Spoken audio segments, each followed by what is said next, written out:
Muy buenos días, hermanos. Vamos a continuar con la predicación de la palabra, que, durante los 3 próximos fines de semana voy a estar hablando del mensaje del Espíritu a las iglesias del Apocalipsis. Un mensaje que siempre es actual y un mensaje en el que pretendo en estas eh, 3 próximas semanas, incluida esta en la que comenzamos hoy, espero eh, poder dar ese mensaje, no tanto desde un punto de vista analizando los aspectos proféticos, que los hay, evidentemente muchísimos, de este mensaje, sino tratando de que el mensaje sea lo más práctico posible en el sentido de la iglesia en la que nosotros estamos congregándonos y en el momento en el que estamos viviendo, que como todos sabemos son tiempos difíciles, ¿verdad? En algunas zonas de España se está volviendo a lo que era en la primera fase incluso de la desescalada y estamos viviendo rebrotes en muchas ciudades. Así que apelamos nuevamente a la responsabilidad social de las iglesias, a la responsabilidad social de cada uno de nosotros y por eso pues continuamos manteniendo los cultos de una forma muy estricta y de manera excepcional por una serie de circunstancias, pues además la predicación, como veis, la estoy grabando desde mi estudio en casa. Muy bien, me gustaría compartir con vosotros el texto de Apocalipsis en el capítulo 2. Dice así la palabra del Señor. Dice, escribe al ángel de la iglesia en Éfeso, el que tiene las 7 estrellas en su diestra, el que anda en medio de los 7 candeleros de oro. Dice esto. Yo conozco tus obras y tu arduo trabajo y paciencia, y que no puedes soportar a los malos, y has probado a los que se dicen ser apóstoles, y no lo son, y los has hallado mentirosos. Y has sufrido y has tenido paciencia y has trabajado arduamente por amor de mi nombre y no has desmayado. Pero tengo contra ti que has dejado tu primer amor. Recuerda, por tanto, de dónde has caído y arrepiéntete y haz las primeras obras, pues si no, vendré pronto a ti y quitaré tu candelero de su lugar si no te hubieres arrepentido. Pero tienes esto, que aborrecen las obras de los nicolaítas, las cuales yo también aborrezco. El que tiene oído, oiga lo que el Espíritu dice a las iglesias. Al que venciere le daré a comer del árbol de la vida, el cual está en medio del paraíso de Dios. Y escribe al ángel de la iglesia en Esmirna, el primero y el postrero, el que estuvo muerto y vivió, dice esto. Yo conozco tus obras y tu tribulación y tu pobreza, pero tú eres rico. Y la blasfemia de los que se dicen ser judíos y no lo son, sino que son sinagoga de Satanás. No temas en nada lo que vas a padecer. He aquí el diablo echará a alguno de vosotros en la cárcel para que seáis probados y tendréis tribulación por 10 días. Sé fiel hasta la muerte y yo te daré la corona de la vida. El que tiene oído, oiga lo que el Espíritu dice a las iglesias. El que venciere no sufrirá daño de la segunda muerte. Muy bien, mensaje a las iglesias de Éfeso y de Esmirna.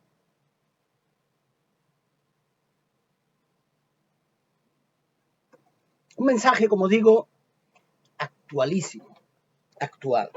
¿Cuál era la ciudad de Éfeso? Éfeso, tenemos que recordar que era, fijaros, la ciudad más importante del Imperio Romano en toda Asia. Era súper conocida también, porque su propio nombre, Éfeso, traducido de su original, significa la guardiana del templo. ¿A qué templo nos referimos? Al templo de la diosa Artemisa griega o la Diana latina, romana, la diosa de la fertilidad. Sabemos por otros textos paralelos del apóstol Pablo, en los que sabemos cómo en esa ciudad se vivía mucho del culto a la diosa Diana. Era por lo tanto una ciudad próspera, una ciudad muy floreciente. vuelvo a indicar, la ciudad más importante en el Imperio Romano en todo lo que era Asia. Y se vivía en esa ciudad mucho del templo de Diana o de Artemisa. Ahora bien, vemos en el mensaje cómo era una iglesia activa. No era una iglesia ociosa, no era una iglesia que estuviera dormida en los laureles, para nada. Incluso vemos cómo esta iglesia pasó por muchas pruebas. Y a pesar de pasar por esas pruebas, vemos cómo la iglesia permanecía fiel y vemos cómo la iglesia no desmayaba. Son características importantísimas de esa iglesia de Éfeso. Sin embargo, también tenemos que ver cómo a pesar de que la iglesia enfrentó dificultades, a pesar de que la iglesia fue atacada por falsos maestros y fueron detectados, y la iglesia, lejos de dejarse influenciar por esas doctrinas, los expulsa y por lo tanto se permanece la fidelidad a la palabra.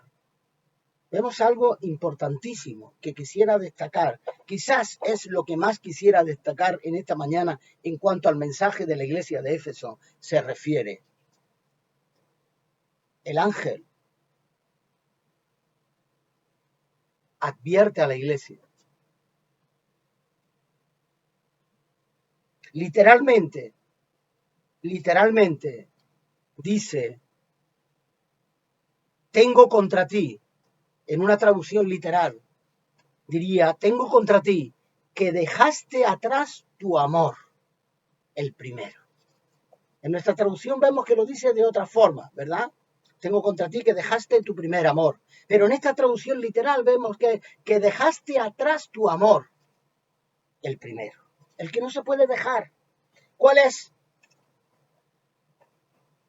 el amor que debe estar por encima de todas las cosas? Amarás a Dios sobre todas las cosas y amarás a tu prójimo como a ti mismo. Es fuerte que el ángel del Señor le tenga que estar diciendo a una iglesia, te alabo porque eres una iglesia activa, te alabo porque eres una iglesia que no desmayas, que trabajas arduamente, que trabajas con esfuerzo, que te esfuerzas, eres esforzada, realizas grandes esfuerzos para mantener la sana doctrina, peleas contra falsos maestros. No es fácil pelear contra un falso maestro. Son aquellos que tratan de inducir al rebaño con buenas palabras, con una cierta apariencia de bondad, pero luego después son lobos rapaces, que lo que van buscando es la vida de las ovejas. Expulsas a los falsos maestros, tienes el control de la sana doctrina, pero has dejado atrás el amor, el primero, el amar a Dios y a tu prójimo como a ti mismo. ¿Te amas? Es la pregunta que te hago esta mañana. ¿Te amas? A veces el ser humano tiene el problema de que no se ama a sí mismo, y es un grave problema. Pero normalmente solemos amarnos a nosotros mismos, ¿verdad? No nos gusta que se nos haga daño. ¿Amas a Dios? ¿Cómo puedes decir amo a Dios y aborrezco a mi hermano? ¿Cómo puedes decir, nos advierte el apóstol Juan, cómo se puede decir que se ama a Dios al que no ves y aborreces a tu hermano al que tienes delante? Ojo, cuidado, iglesia, amemos, no dejemos atrás el amor, el primero. Y continuando con el mensaje de esta mañana, sabéis que seguimos estando dando mensajes cortos, mensajes que estén entre los 15 y los 20 minutos, por las recomendaciones que todavía seguimos teniendo de parte de Ferede y de las autoridades sanitarias. Hablaremos del mensaje a la iglesia en Esmirna.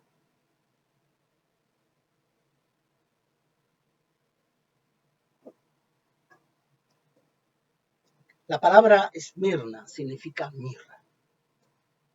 La iglesia de Esmirna, curiosamente, una ciudad que todavía con otro nombre, Minar, no lo pronuncio bien, está en Turquía, pero es la única que existe de las 6 iglesias que fueron advertidas por el ángel del Señor.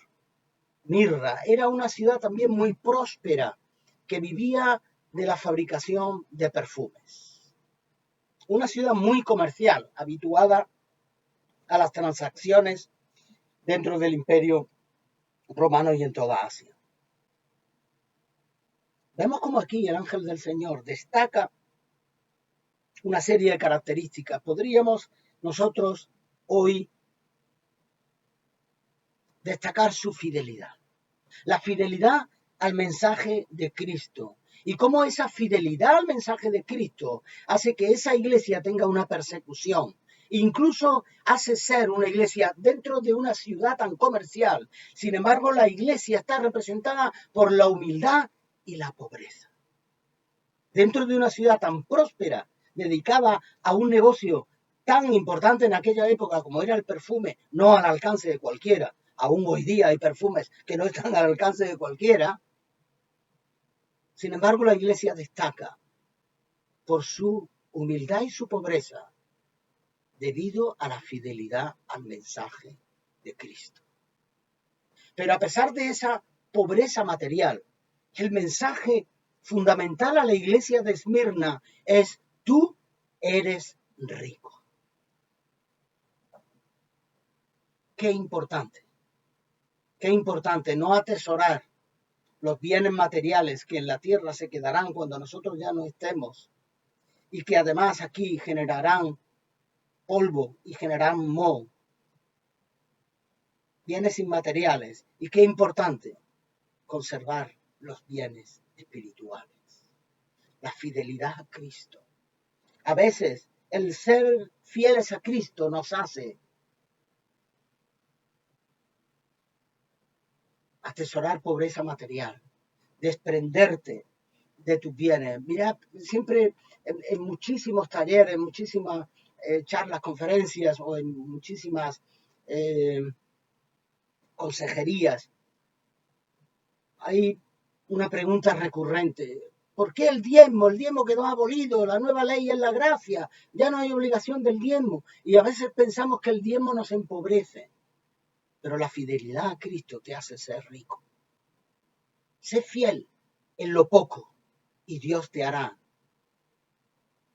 ser fiel en lo mucho. Te prosperará en lo mucho.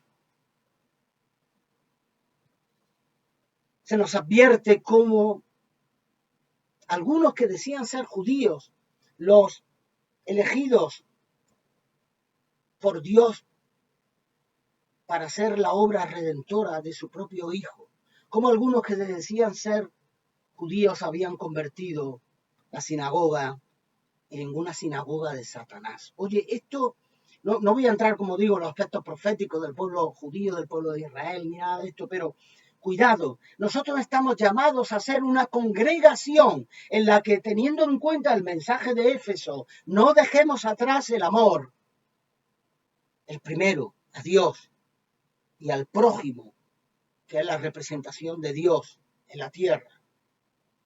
Debemos de ser una congregación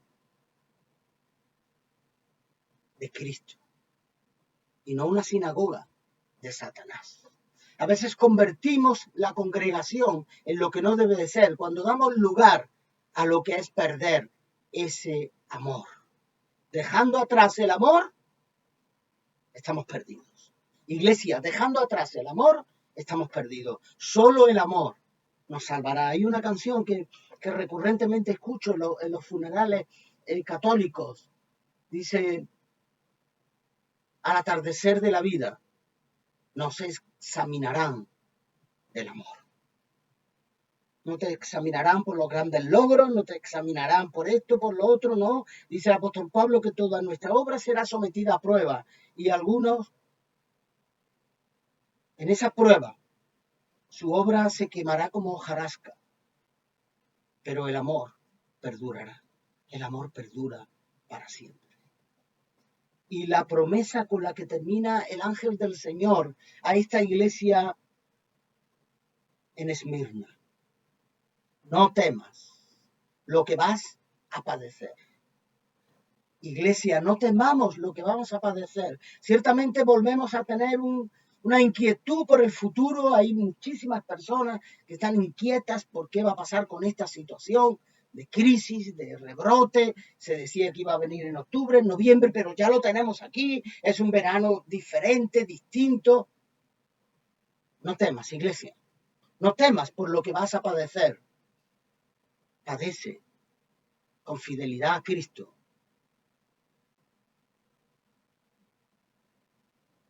Y el premio, la herencia, el legado, es la corona de vida eterna. Qué bueno permanecer fieles a su palabra.